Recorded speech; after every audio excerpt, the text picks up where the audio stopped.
अजल ने न छोड़ा किसरा न दारा, उसी से सिकंदर सफाते भी देहारा। हर एक लेके क्या क्या हसस सुधारा, परा रह गया यही ठाक सारा। पहले दुनियाয় এত লক্ষ ঐতিহ্য পাওয়া যেত না।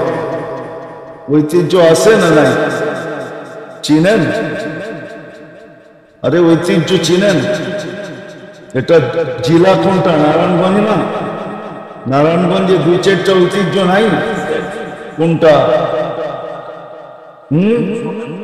সোনারগাঁও সবচেয়ে বড় ঐতিহ্য, ঠিক না?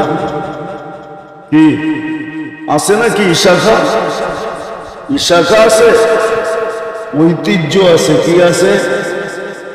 এরকম হাজারো লক্ষ ঐতিহ্য দুনিয়াতে পড়ে আছে। এই জন্যই কবির বলার সুযোগ হয়েছে যে ঐতিহ্য আছে, মালিক নাই। চাবি যদি মালিকের কাছে থাকতো তাহলে কোনোদিন সে যাইতে চাইতো না। কি চাইতো? চাবি কার কাছে? উপরে চাবি। বিদায় যেটা বুঝাইতে চাইতেছি আমি, যেটা বুঝাইতে চাইতেছি আমি, চাবি কিন্তু আল্লাহর কাছে। যদি মনোযোগ দিয়ে না শুনলাম আর কথাগুলা দিলে যদি না গাঁথলো, তাহলে জীবনের চাবি আমাদের কাছে না, জীবন কিন্তু কেটে যাবে। জীবনটা কেটে যাবে। একদিন আপনি আর আমি মৃত্যুর কোলে ঢলে পড়ব, কিন্তু প্রশ্ন উত্তর জায়গাটা জায়গায় থেকে যাবে। প্রশ্ন উত্তর, জীবন কিন্তু কেটে যাবে। মৃত্যুর কোলে ঢলে পড়ব, জীবন শেষ, কিন্তু প্রশ্ন উত্তর কিন্তু জায়গাটা জায়গায় থেকে যাবে। কেননা এটা অস্তিত্ব কে দিছে? যদি মানেন যে এটা অস্তিত্ব আল্লাহ দিছে, এটাকে সাজাইছে কে? এটা তো সাইজা আসে নাই।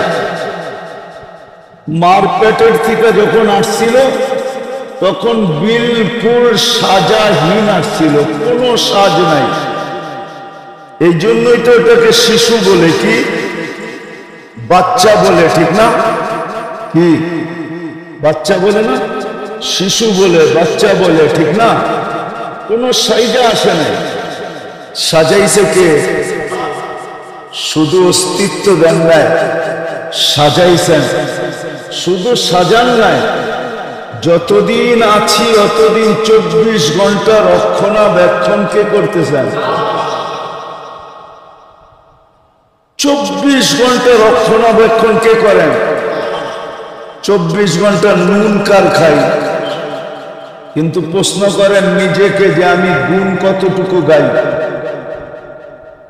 যুবকদেরকে বলি, প্রশ্ন করো নিজেকে যে আল্লাহ যে 24 ঘন্টা আমাকে নুন দেন, নেয়ামত দেন, আর আমি 24 ঘন্টা ভোগ করি, 24 ঘন্টা ভোগ করি,